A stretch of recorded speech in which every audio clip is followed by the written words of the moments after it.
So I'd like to start by once again thanking those of you that are attending with us today for today's virtual lecture series. My name is Brett McAllister. I'm the Director for Graduate Admissions for the Halmos College of Arts and Sciences. With me as well from my staff is Ms. Farah Amro, who I'm sure many of you have seen emails from about these wonderful events, as well as Ms. Megan Troy, who will be working with you as you finish your applications. If you have any further questions, Mrs. Troy is the one to reach out to, as well as any member of my staff. We're always happy to help. Now, most importantly, I get to the introduction for our lecturer this evening. So I'm going to read her bio for those of you that are watching as well. With us today, we have Dr. Regina Graham for the Department of Chemistry and Physics. So her topic today is advancing brain tumor treatment, innovative drug discovery, and carbon nanoparticle-based drug delivery. After graduating from Stony Brook University with a degree in biochemistry, Regina Graham worked at Cold Spring Harbor Laboratory, where she investigated the immediate early gene c-fos and signal transduction pathways, which was published in the journal Science. She received her doctorate in 2001 from Tulane University, where she studied the role of sensory nerves in ozone-inducing lung inflammation. Regina did her postdoctoral work in molecular and cellular pharmacology at the University of Miami, where she focused on cardiovascular disease, therapeutic angiogenesis, and spearheaded research on a novel breast cancer therapy. She subsequently moved to the Department of Neurosurgery at the University of Miami, where she developed several glioblastoma stem cell lines and focused on understanding how these cells contribute to therapy resistance and worked toward finding new ways to target this cell population. Now, at Nova Southeastern University, her research focuses on brain tumors and the pediatric cancer, neuroblastoma. She is investigating the potential of natural product analogs and novel compounds to induce cell death, and interfere with cancer stem cell signaling pathways. In addition to her research focuses on developing non-toxic carbon nanoparticles and their derivatives for imaging and as a nanocarrier for targeted drug delivery. So, Dr. Graham, I hope I did that some justice for you. I do apologize if I said any of those wrong. No, you did great. Thank you so much for being here from my staff here at Halmos College of Arts and Sciences, Graduate Admissions. And with that, I will turn the floor over to you. And if we do have any questions, feel free to put them in the chat. We will be answering questions at the end in about a 10 to 15-ish minute Q&A session. So thank you very much, Doctor. The floor is yours. Oh, yes. So thank you very much for the introduction. And like I said, my name is Dr. Regina Graham, and I'm going to be talking today about brain tumors, some drug discovery, and some nanoparticle-based drug delivery. Okay, so brain tumors are estimated to be the 10th leading cause of cancer cell death. In 10th leading cause of cancer death in 2023. Childhood brain cancers are the leading cause of death, cancer-related death in children and in adolescents. And gliomas, which originate from glial cells, are the most common primary brain tumor within the central nervous system. The prognosis for high-grade gliomas like glioblastoma or diffuse midline glioma, also referred to as DIPG, is really dismal. Despite an aggressive standard of care for GBM, including surgery, radiation, and chemotherapy, the average survival is only about 15 months. There are several obstacles to successful treatment, one of which is the highly invasive nature of GBM. It makes it impossible for the neurosurgeon to resect the entire tumor. It invades into the normal tissue, so they can never remove the whole tumor. Another obstacle is the blood-brain barrier, which prevents the majority of anti-cancer drugs from reaching the tumor at therapeutic levels. And lastly, the presence of treatment-resistant GBM stem cells, also referred to as GSCs. These cells demonstrate two principal features of stem cells: self-renewal and differentiation. It's been shown that GSCs are responsible for tumor heterogeneity and drug resistance, and these cells drive tumor progression and tumor regrowth following treatment and ultimately patient relapse. So if you don't target these cells, then the tumor, even if after surgery, after radiation, after chemotherapy, the tumor just returns. So our goal is to find compounds or ways that we can successfully eliminate these cells so that the tumor won't be able to continue to grow and you'll get a durable patient response. So in our model, we developed several GBM stem cell lines using the noosphere cultivation method.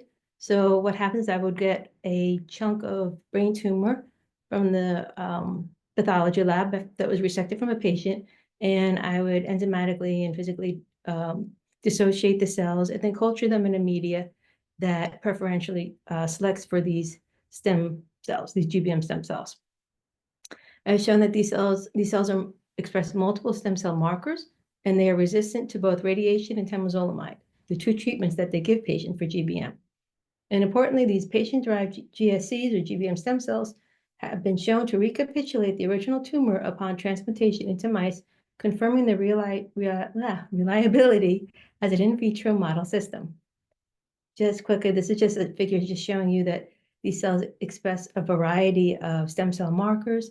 They are resistant to the chemotherapy temozolomide, and they are also resistant to radiation treatment. So that's a brief outline of the talk. First, I want to talk about our testing of curcumin analogs, including bis-chalcones, methoxychalcones, and some cyclic C5 curcumin analogs. And then I'll move on to talk about the carbon dots as a nanocarrier for targeted drug delivery, its role in nanomedicine, and carbon dot-based nanomedicines for the treatment of brain tumors. Lastly, I kind of want to bring those two topics together, talk about designing and synthesizing compounds specifically for carbon dot drug delivery, looking at an amino chalcone series and a 4-pyridone derivatives. So my initial research in brain tumors, I was looking at understanding drug resistance problems, understanding what happens inside the cells in response to a certain treatment. And I became interested in the natural product curcumin. It is a natural phenol found in turmeric. It's been shown to have diverse biological activities, including anti-cancer effects. It's shown to inhibit proliferation, induce apoptosis, inhibit invasion and migration, and decrease angiogenesis in multiple cancers. It has also been shown to inhibit cancer stem cells in breast, colorectal, and esophageal cancers. But we wanted to look at its effect in GBM stem cells. So I'm not going to show you the data, just kind of give you a brief summary of what we found. We found that curcumin could decrease the viability of our GBM stem cells. We looked at 5 different stem cell lines with an average IC50 about 25 micromolar. Lower doses, 2.5 micromolar, could reduce the sphere-forming ability and colony-forming potential of these cells, indicating that they're affecting cancer stem cell self-renewal pathways. We found that curcumin inactivates STAT3 and downregulates STAT3 target genes. It induces reactive oxygen species, and these effects can be reversed by treating with the antioxidant N-acetylcysteine. And although multiple clinical trials have demonstrated the safety of curcumin, its low bioavailability has prevented its use as an effective chemotherapy agent. Nevertheless, curcumin remains an ideal lead compound for the design of more effective analogs aimed at increasing bioavailability and biological activity. As a reference here below, if you'd like to find out more about that work. So one of the major reasons for the low bioavailability of curcumin is it's the rapid first-pass metabolism. Curcumin has this beta-diketone moiety, which can be conjugated and reduced by liver enzymes. So therefore, we decided to look at a series of what we call curcumin-inspired bis-chalcones. And here's the bis-chalcone here. R's various functional groups like methoxy, hydroxy. I think we looked at some halogens, maybe some nitro. Chalcones are a subclass. Bis-chalcones are a subclass of chalcones, which are a class of flavonoid precursors found in plants. And chalcones, both natural and synthetic, demonstrate diverse biological activities. So in this series, we found that 4 out of the 14 analogs are significantly lower than curcumin. The IC50 was significantly lower. So that actually these compounds are much more effective than curcumin. The IC50 is the concentration you need to reduce viability by 50%. So if you look at the dark blue bars, that's curcumin, and the orange, the gray, the yellow, and the light blue are active components here, the 4 active analogs.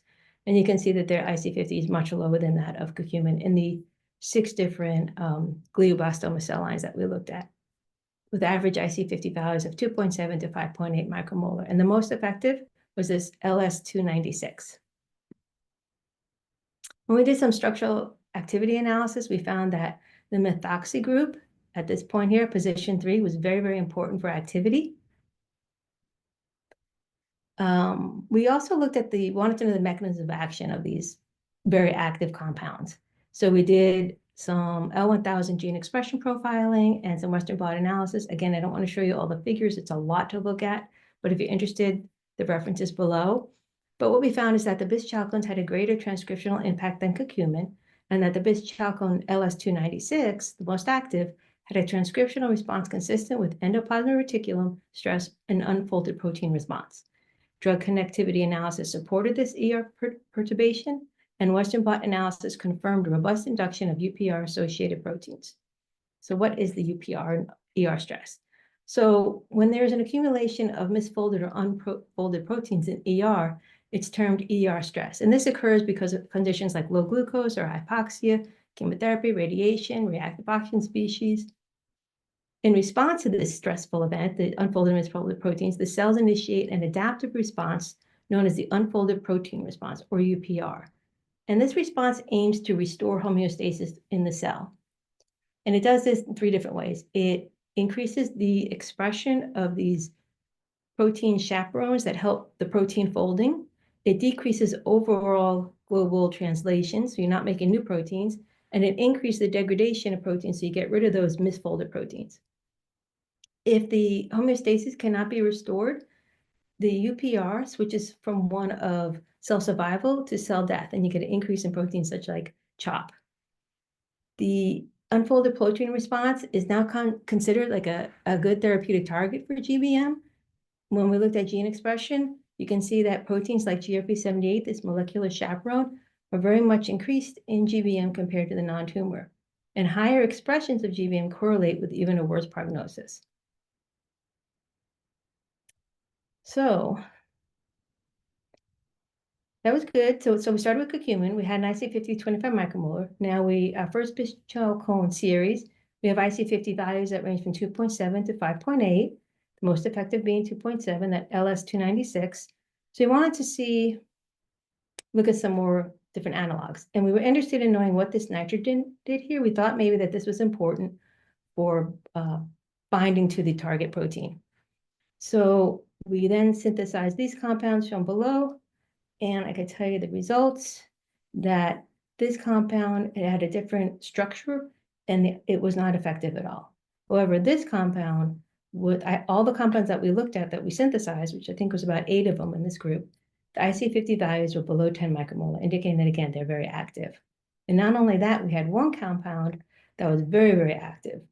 And this is just showing you the percent viability in response to treatment with EAV 167. And you can see as you increase the concentration of increasing cell death of these 3 GBM stem cell lines that we looked at with an overall IC50 value of about 0.27 micromolar. So here now we're in the nanomolar range. We're at 270 nanomolar.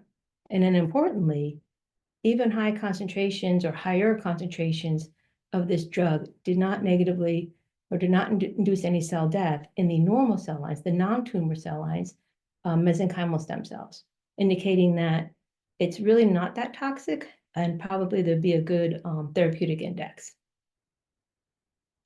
Okay, we also wanted to see if it still had the same mechanism of action, and it does. We see it actually just more robustly. We see that treatment with this drug decreases GRP94 and GRP78, those pro-survival proteins, and it increases quite dramatically these pro-death proteins, tilting the scale to one more now of, instead of survival, up to cell death.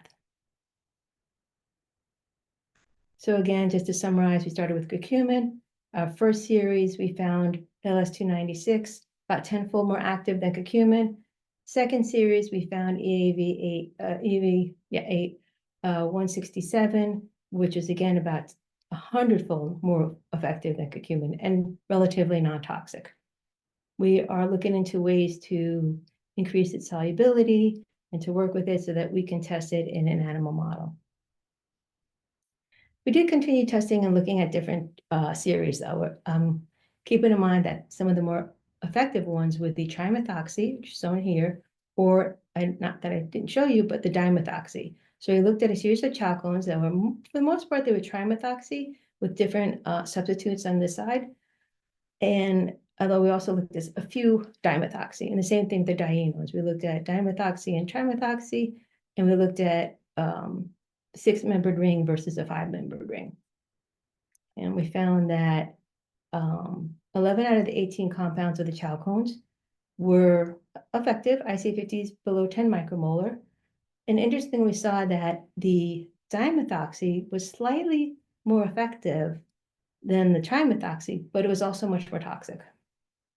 So I'm just going to briefly show you some results for the 2 out of the 4 compounds for the dienones here. And if you look, this is just showing viability in response to, I think this is 10 micromolar treatment. And the 2 dienones with the 5-member ring, really no effect. However, the 2 dienones with the 6-member ring, very effective. C21, here's the dimethoxy, again, very, very effective, almost killed all the cells at 10 micromolar. But if you come over here and you look at the effect on non-tumor cell lines, vascular smooth muscle cells and mesenchymal stem cells, you see that it's very toxic. In contrast, C22, or the trimethoxy, was much less toxic, not quite as effective, but very, very much so less toxic.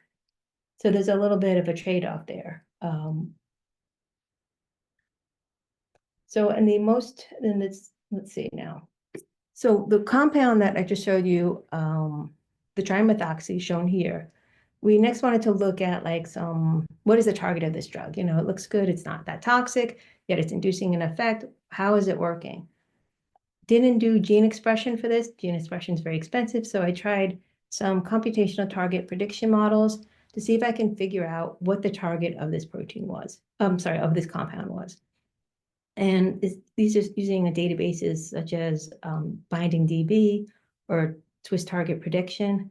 And we found that it actually was previously shown that this compound inhibited an enzyme called 17-beta hydroxysteroid dehydrogenase 3, which is actually an enzyme important for testosterone production.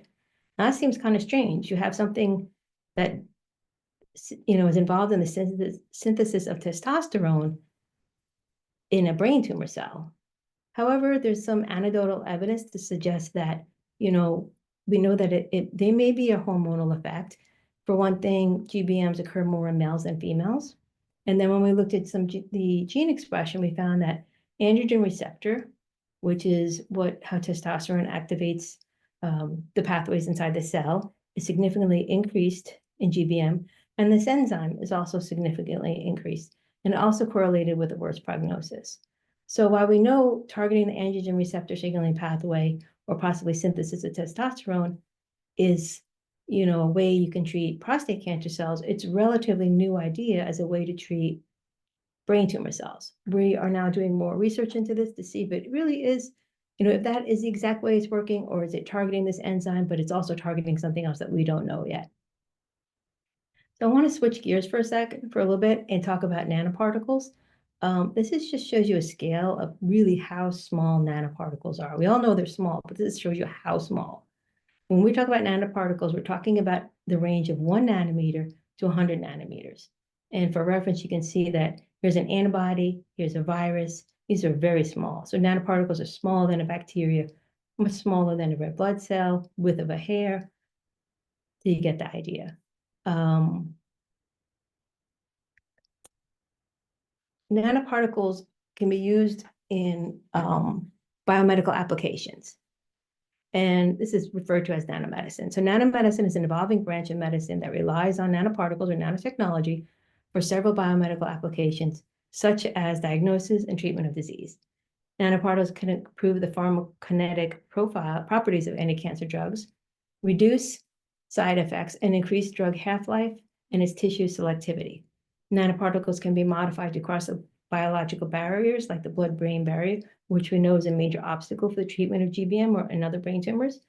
And nanoparticles can not only solve the limitations of conventional cancer treatment, but also overcome multi-drug resistance. A wide range of nanoparticles have been developed as nanocarriers to deliver chemotherapeutic drugs in an attempt to treat GBM. However, none of these are FDA approved. My feeling is that we haven't really quite found the right nanoparticle formulation. I think carbon dots are the future. So carbon dots actually are a relatively new class of nanoparticles. They were discovered in 2004 accidentally. There was somebody that was purifying carbon nanotubes and noticed this fluorescent little particles, and he termed these carbon dots. So these are non-toxic, highly biocompatible.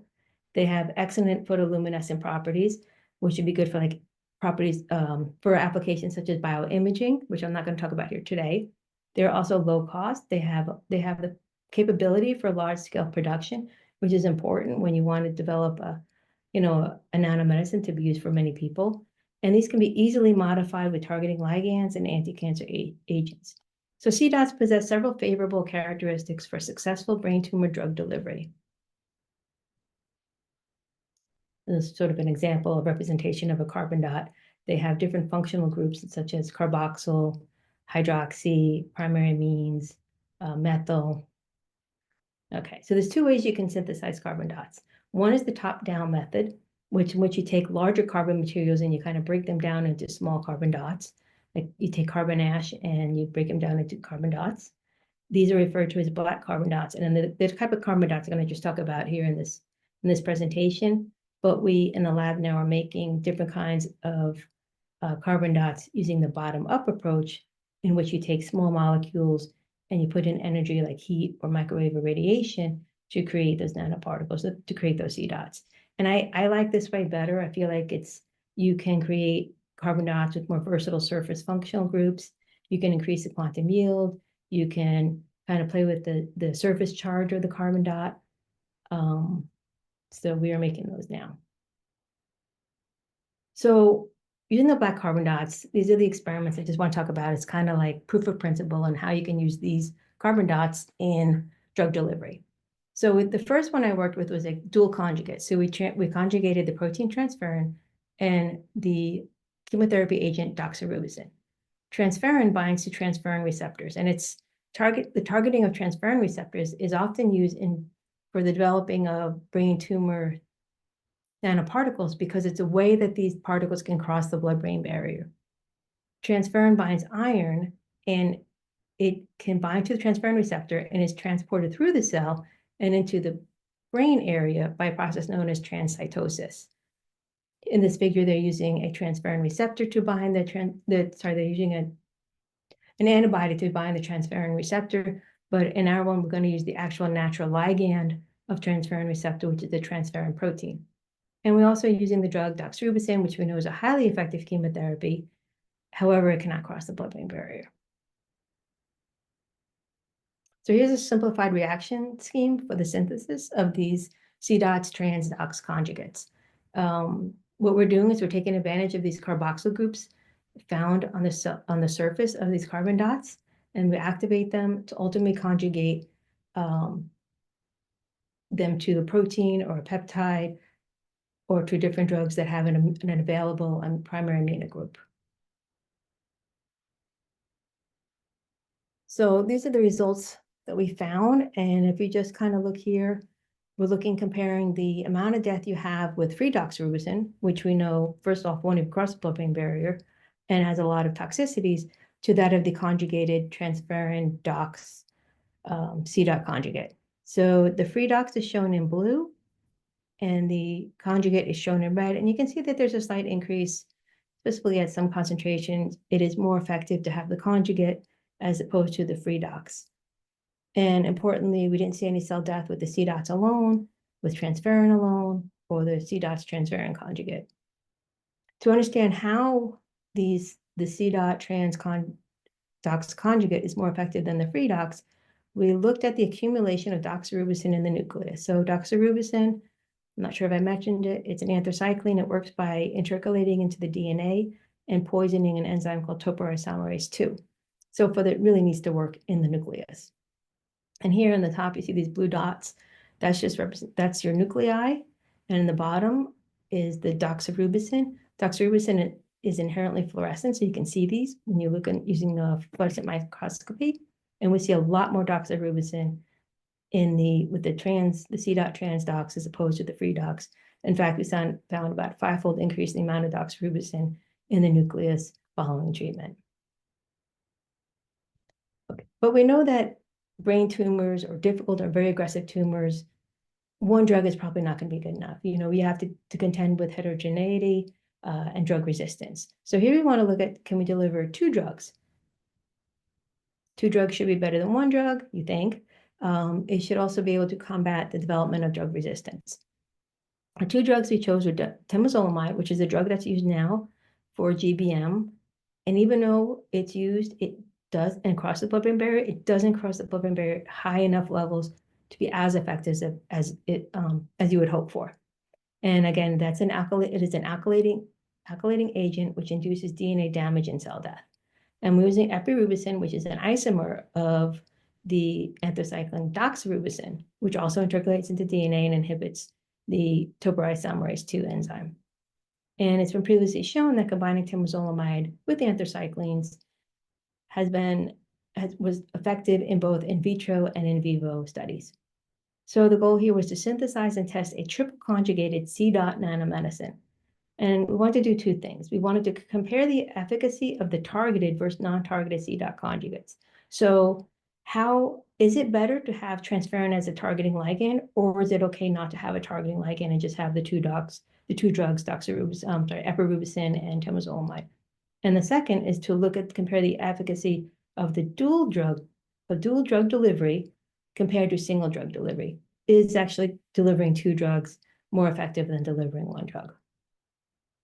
So here's a scheme of the conjugation process. So it's the same thing. We use that EDC NHS coupling reaction. Again, we're taking advantage of the carboxyl groups present on the c-dots, and you're attaching them via the primary amines available on transferrin, as well as the amines present on the drugs epirubicin and temozolomide.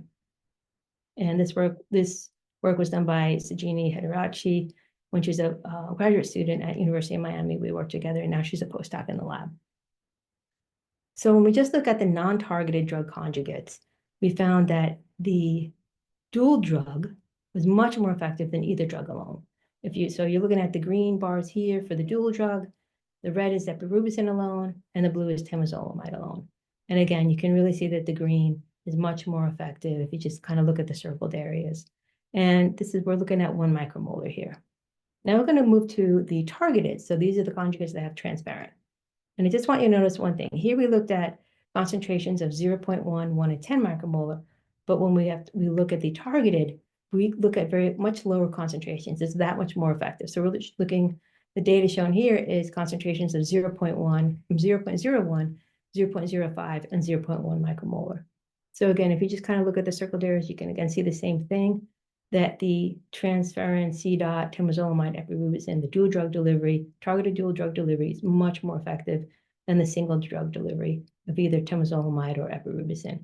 And this is true throughout the 4 different cell lines that we use. These are 4 different high-grade glioma cell lines. During the characterization, Sajini noticed that she used multi-TOF mass spectrometry, and she noticed that the mass of the triple conjugate was less than the single drug conjugates. And this indicates that the triple conjugate, the ones with 2 drugs, actually have less drugs on it. So that's kind of interesting.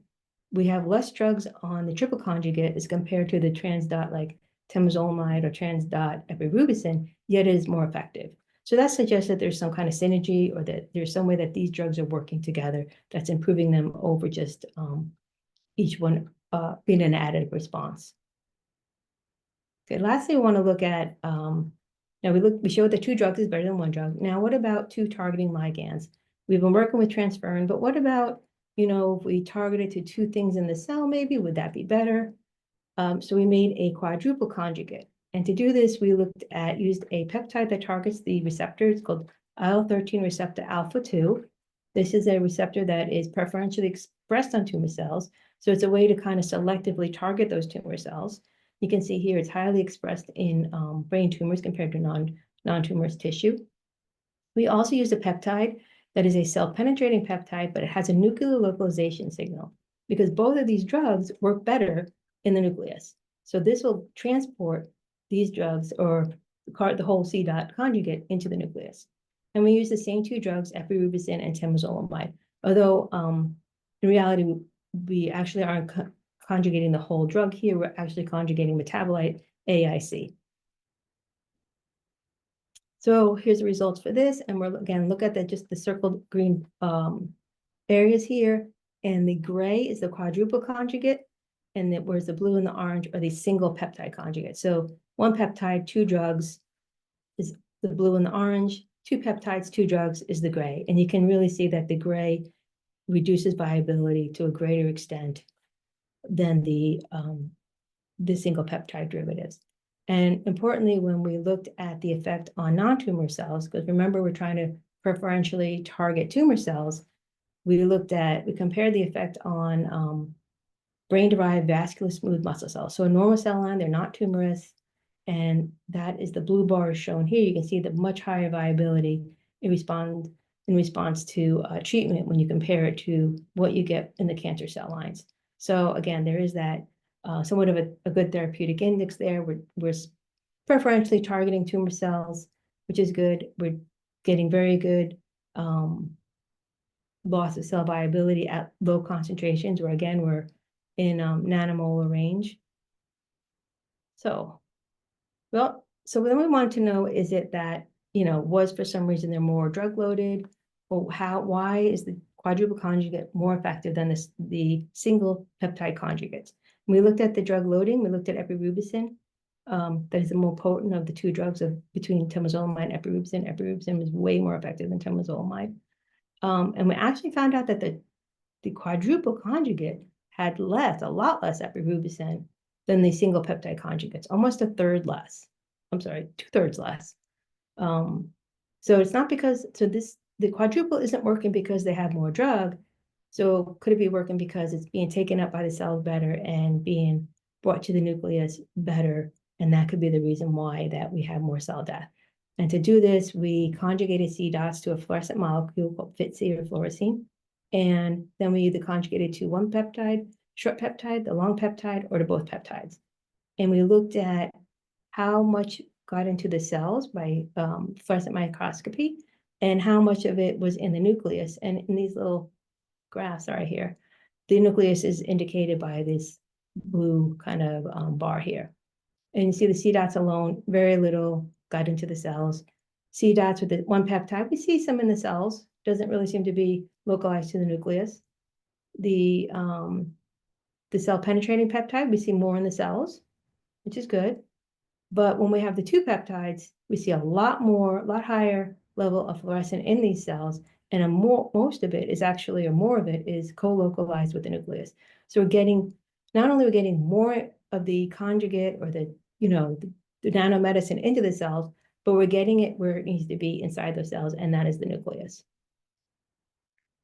Okay, so to summarize, we found that C dots can be functionalized with targeting ligands and chemotherapies. Dual drug delivery is superior to single drug delivery. I don't think this is going to be the case always. You have to make sure that you pick drugs that work well together and don't antagonize each other. Targeting C dots with transferrin, like the triple conjugate, increases C dot drug-induced cell death by approximately 100-fold over non-targeted, so targeted better than non-targeted.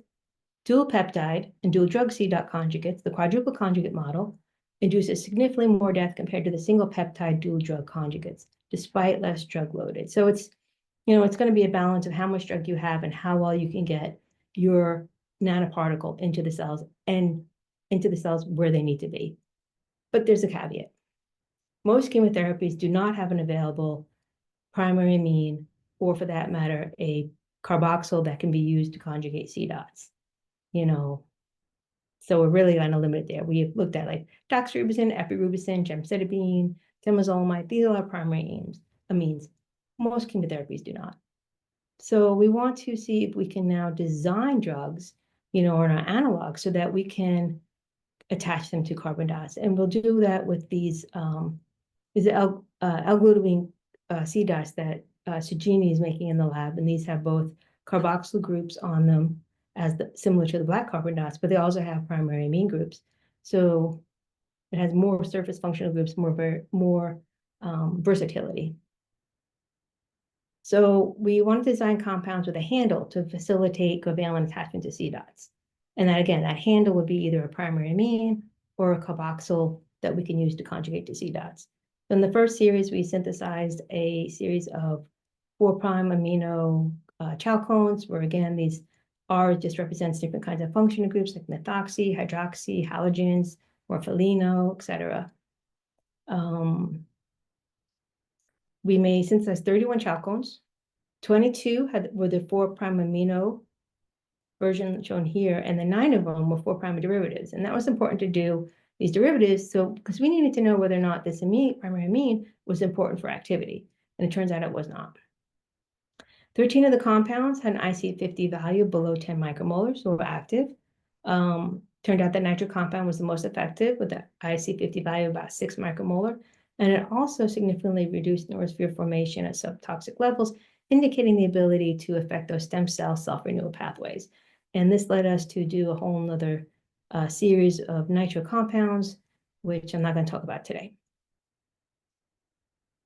So these are the two ones that we decided to focus on to see if we can get better IC50 values if we conjugate them to C-dots and transferrin, using, again, transferrin to deliver them to the cells.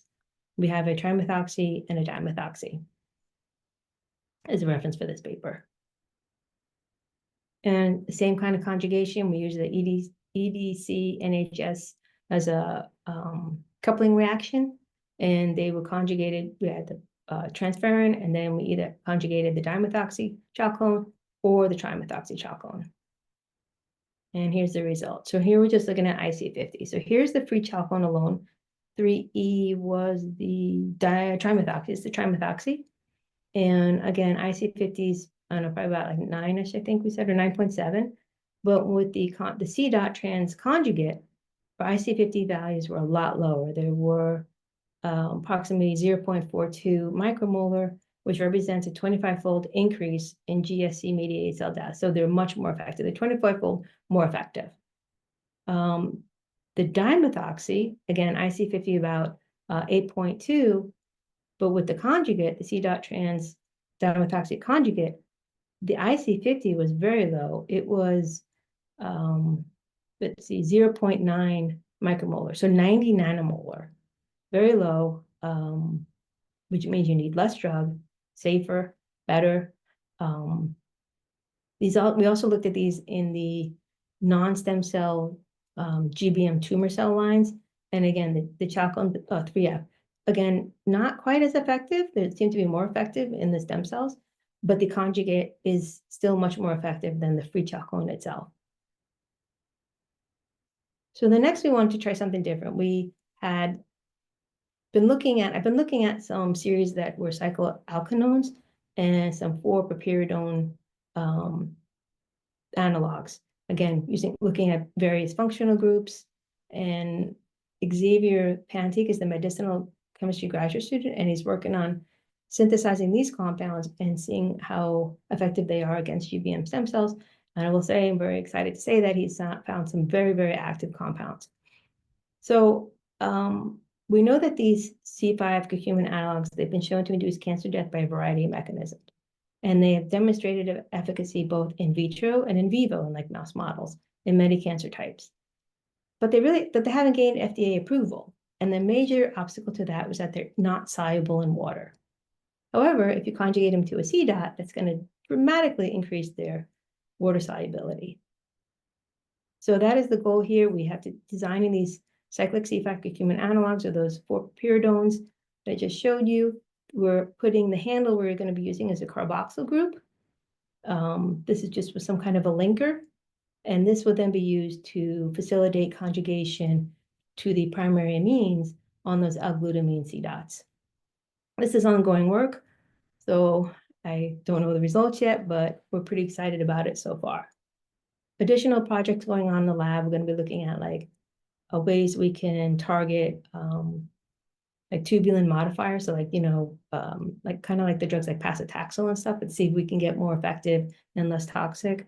Another project ongoing is using hybrids, like can we combine one of our active chalcones with maybe HDAC inhibitor or some other drug out there and get much better activity. Those I don't have any results on yet. So I'd like to thank some people. Number one would be Sajini. She was again as a graduate student in Dr. LeBlanc's lab over here at UM when I was at UM, and we worked together on many projects. And she's really great at all the carbon dots. Also like to thank Julia. She's a laboratory technologist in the lab, who basically takes care of everything and runs the lab. Our volunteers, Sabrina and Kyrie, our many medical students, in the Department of Chemistry, of course, Dr. Reza, our graduate student, Xavier Pantig. I'm beginning to start to work with Dr. Carlos Garrido, haven't yet, but we've got some good plans in the making. And lastly, Dr. Venkatesh Shambag, who retired, but last year we synthesized a series of resveratrol analogs and had some very exciting results. And of course, I want to thank all the undergraduate students that work so hard on all these cell viability assays and the synthesizing the different resveratrol compounds. I like to acknowledge Dr. Bani at the HCA Florida Hospital. I worked with him for years. And in the Department of Chemistry, especially Dr. Eduardo Velez, who synthesized a lot of the compounds we're using. Dr. Roger LeBlanc, who's I worked with the graduate students there. Sajina was a graduate student with him. And then there are many postdocs and graduate students over the years, as well as in the Department of Neurosurgery, which is where I used to work. Dr. Komatar, who gave me the tumor sections to make my cell lines. Winston Walters, who was a research associate and maintained cell lines and took care of a lot of the laboratory stuff I don't like to do. And Dr. Zachary Gersey. Zach was actually a med student in my lab, and he did the work on curcumin in the beginning of I showed in the beginning of the presentation. And he then went off to do his residency in neurosurgery and is now back at University of Miami to do his fellowship. So I'm very happy for him. And lastly, I want to thank HCA Florida University Hospital for support of this work, or the ongoing work, and the NSU President's Research Grant that we received to do the forpiperidone conjugation to CDOT's work. And thank you very much. So I'll be happy to take questions. Awesome. Thank you, Doctor, very much for that presentation. I did see one question come through during it, so I'll just read it out to you because I always take notes as I'm listening to these lectures. You mentioned earlier on in their presentation about like an accidental discovery. And through your research, I guess the question was, how often do researchers make a quote unquote accidental discovery? Does this happen often? It probably happens more than you think. But yeah, it's just like when you're doing research, you have to really be kind of aware of everything you're doing and explore different things. If you see something different or see something interesting, don't just brush it off. Look into what it is and what it could be. That was the discovery of the carbon dots. That was an accidental discovery. Something little like in the work that I just showed you, when we were looking at the curcumin analogs, we actually thought removing the nitrogen would reduce activity, but it had the opposite effect. That was something that we really weren't expecting. So it's kind of nice when you have those, those kind of findings that give you kind of new insight into things. So it probably happens more than you think, but you have to be looking for it, I think. Awesome. Another question just came in. Can you explain how developing carbon dots bottom to top increase their efficacy? Why is that? I missed developing carbon dots. What was the next word? From bottom to top, increase their efficacy. And why is that? From the bottom up, like the synthesis route? I don't know if it necessarily increases the efficacy, but when you start with small molecules, you can get a variety of different types of carbon dots. So you can get like different surface functional groups. So you can use different ways to conjugate different kinds of things to it. You can have very high fluorescence you can use for bioimaging. You can have changes in surface charge. So if you want to deliver like RNA or siRNA, positively charged carbon dots would work better than black carbon dots, which are usually very negatively charged. So I don't know if they're necessarily better. I like them because I think they're more versatile. Thank you very much. Another question that just came in. When performing computational analysis for the potential targets of one chalcon derivatives, what approach was taken? Docking studies, molecular dynamics, or something else? Right. So this is a relatively new area for me. So basically, I looked at all the sites out there, like Binding DBs was target prediction, and tried to find a target there. And then I am working with somebody to do some docking work for me. I'm not expert. I can only, I've just been dabbling in it. I really don't know it that well. But what I can also do is when we have a target, I can then go to do some Western blot analysis to see if that is actually true. For example, the one that we found that inhibited that enzyme, the testosterone enzyme, we went and looked at its expression inside the cells. And we saw it both by immunocytochemistry and in Western blot, and the levels were comparable to that found in prostate cancer cells, which was, again, a little surprising that this enzyme, so much of it, if its role is to produce testosterone, why would GBM stem cells have it? So I kind of tried to get ideas from those kind of searches and then see if I can validate any of those findings doing laboratory work. Awesome. Thank you very much. Can carbon dots be helpful in targeting diseases other than cancer? Yes, absolutely. There's work in using carbon dots for Alzheimer's. That's a very interesting area. Again, carbon dots can be used to really treat a lot of different things. As long as you know how to target it to the disease, maybe a specific receptor, a specific antigen somehow, and to bring in the right cargo, the right drugs, or whatever you need to bring in. But yes, it could be used, I would think, for most, I can't think of a disease right now that it wouldn't be useful in, put it that way.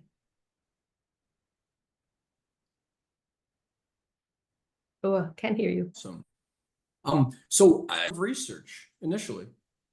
What was that? I think I lost you. What drew you to this research? What made you want to do it in this field? To do nanoparticles or drug discovery, or just research in general? Just research in general, I guess. Yeah. Research in general, I think I always wanted to. Ever since I was a kid, I was interested in research. It fascinated me to be able to figure out how things work. And I think that the nanoparticles and drug discovery, it's a very exciting area. It's extremely interesting to me. I mean, we're trying to find something new, something that hasn't been made before. That's very exciting. It's very frustrating at times, but very exciting. I'm sure that it is. Yes. During your investigation of carbon dots, did you attempt to regulate their size to set a boundary? That's a good question. It's a really good question, because when you synthesize carbon dots, you actually sort of get like a little bit of a range. Like they're small, they're below 10 nanometers, but we'll make a carbon dot and it has kind of like maybe a 2 to 4 nanometer range. I would be very interested in trying to regulate the size better. I have some ideas in mind to do that. I have not tried anything. As far as I know, one thing you can do is maybe use a column to separate them out by size. But I have not tried that yet. But it is a really good question. Thank you very much, Dr. Graham.